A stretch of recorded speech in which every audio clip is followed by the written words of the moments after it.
making a video about my NV4500 swap 3rd gen Cummins. I haven't made a video in a very long time, a little over a year, and I thought I'd just throw a quick little video together. Basically, this truck originally came with 48RE. I had a lot of problems with it, not necessarily because it's a bad transmission, because it's actually a very well put together transmission and it's tried and true. It's based off of the 727s, which have been used in very many Mopar applications.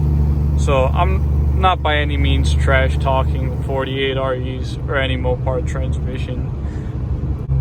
So the reason I went with the NV4500 is because all the other options for a manual swap on Cummins are just a little bit pricey, out of my price range. And I paid a little too much for this one too. I could have pieced it together myself for a little less, but I just wanted to get it done quick and easy because I needed something to drive. I also have an OBS Ford, but I started to have issues with that, so I needed another vehicle to drive for the time being while I'm fixing that. So in the end, I paid $2,500 for this transmission. It wasn't only the transmission, it was also a clutch, flywheel, pedal assembly, center console, bezel, drive shafts, transfer case. When I get home, I'll do a little bit of a walk around. I'll go underneath the truck, show what it looks like, and basically show and explain what I had to do to get this transmission to bolt up properly and to fit. Okay, since I'm home, now I'm able to do a little bit of a walk around, show everyone what it looks like underneath, what I've done with the wiring and everything else. Wiring harness. The only thing you really need is the neutral safety switch plug.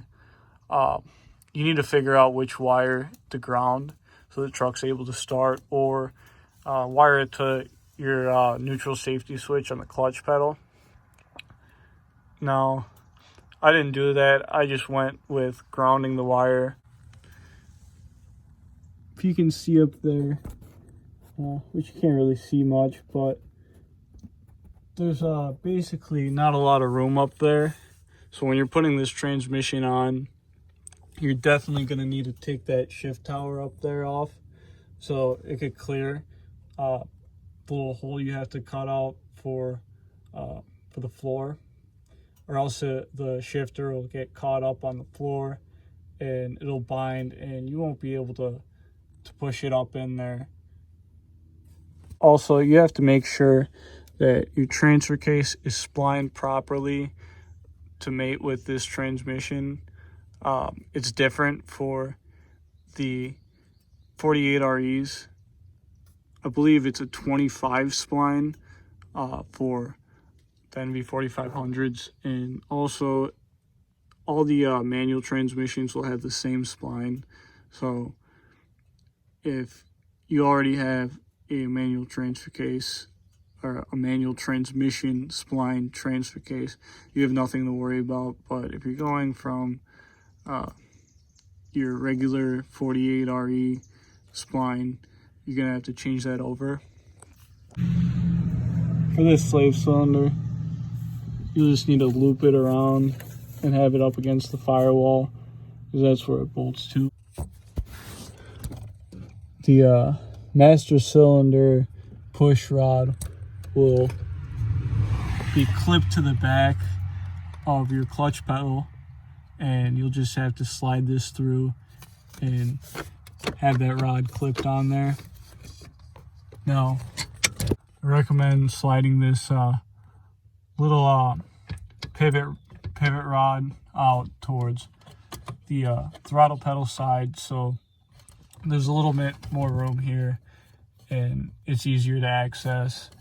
Now also, your push rod will just clip in right here. Now, I haven't unbolted my gear selector yet for the automatic transmission, but it's pretty easy. It's just 2 Torx bolts right behind this little cover. And also your clutch master cylinder will just bolt onto the firewall right there with these 2 studs. You can get these at any parts store. They'll most likely have them in stock. If you're on the fence of doing this swap, I would say go ahead and do it. I recommend it. I haven't had any trouble with it. It's relatively easy to do. Now, there's a lot of information out there on forums. You kind of have to look through some forums a little bit, and there's some misleading information. But if you need some help, feel free to comment. I can make a more in-depth video. I could also make another video when I'm ready to swap my clutch over to a dual disc clutch. In this video, I'm also going to be making a video on ZF5 swapping, this 97.73 Power Stroke. The E4OD on it just went and it left me stranded, so definitely going to be manual swapping this, and I already have a transmission lined up. So if you want to see that video, please like, subscribe, and leave a comment. Tell me how I did.